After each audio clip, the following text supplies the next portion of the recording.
A good method sometimes to figure out if something flew is to check your local spider webs each morning. And that looks like... yes, we have a male Lasius here. If I can get the camera to focus in on the correct thing. Yes, a male Lasius, which might be flying, in fact. And good thing to have around occasionally is a giant orb-weaving spider, which is really sizable. Until I dig in the dirt quite a bit because of my nail. But anyway, we have a very large web coming way up to attaching there and then coming back down here. And usually the orb weavers come out in the afternoon or so and start making their webs about now. I don't know why this one's out sooner than that, but there she is. Probably has too busy of a day, and I see her web is in need of repair, because I don't know how well it's showing up, but lots of holes in it from things having flown through it and such, and she has something wrapped up to, start her day off on the right leg there. Alright, ants are starting to take off here, and this is among the smallest species in North America. Bruncha Mirimimix dipillus, if I'm saying that right.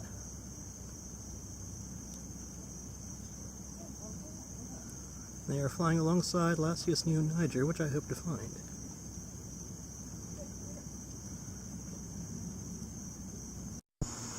So this is my PawPaw tree.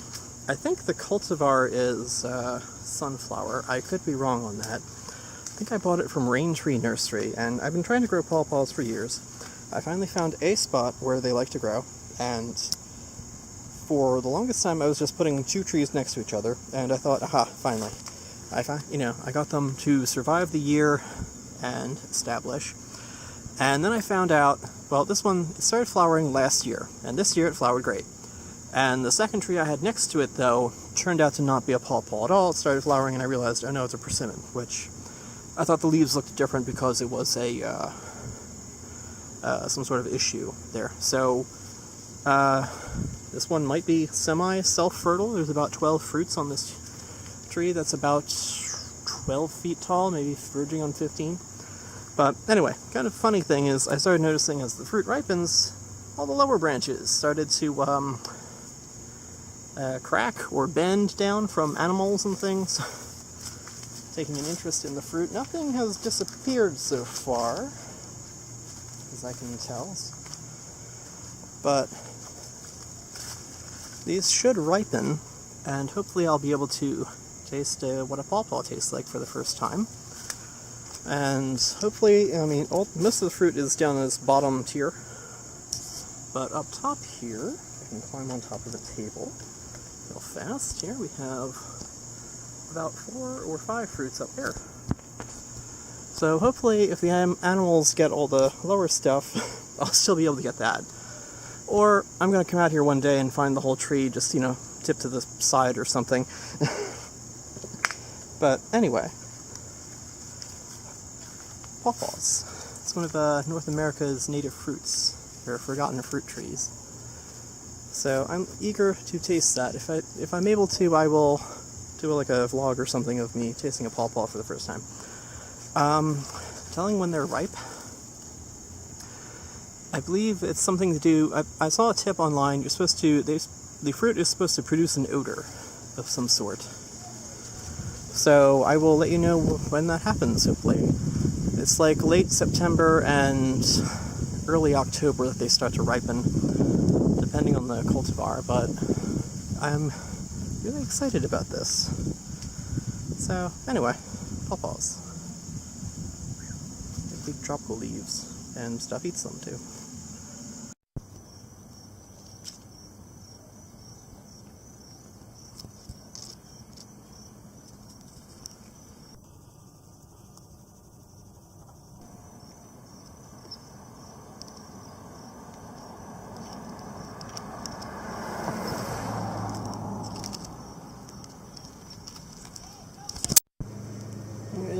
Lasius queen.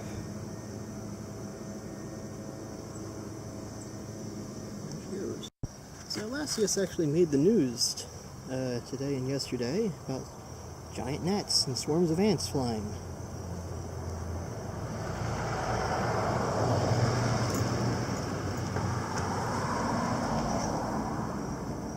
This one that's removed her wings. Looks like a Lasius neoniger.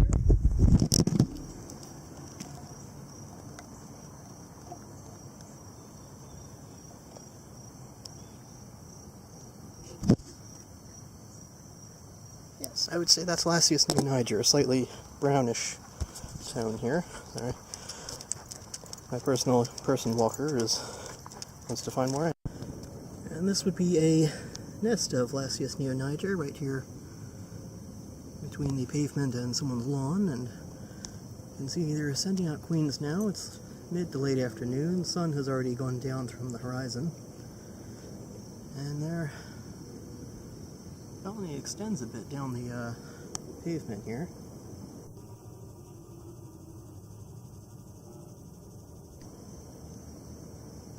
That would have been a good shot if the autofocus would have caught up here, but anyway, they are sending them out.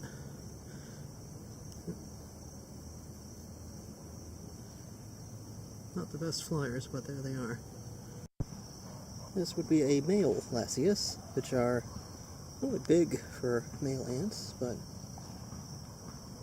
probably not the biggest. And over here I see a dead male ant, so chances are somewhere above me there is a nuptial flight happening.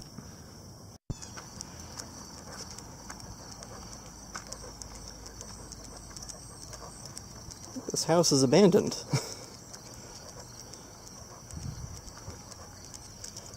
It's like waist-high grass.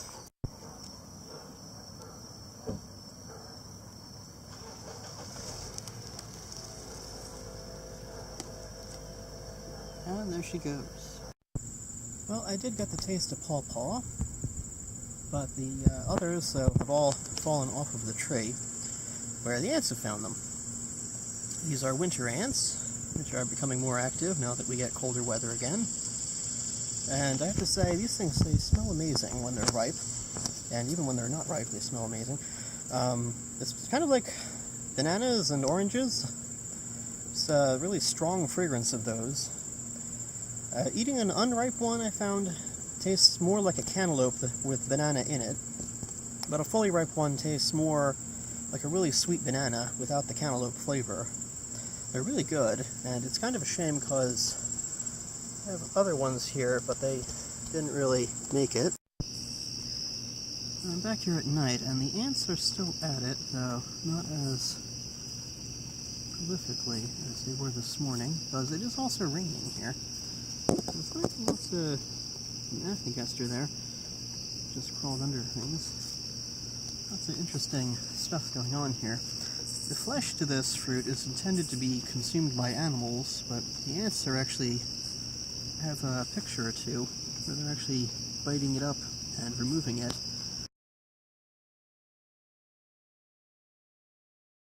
And that helps free the rather large seeds to the PawPaw, so they can fall, get mixed in with the leaf litter, and eventually grow next year. So, thank you for watching, and goodbye.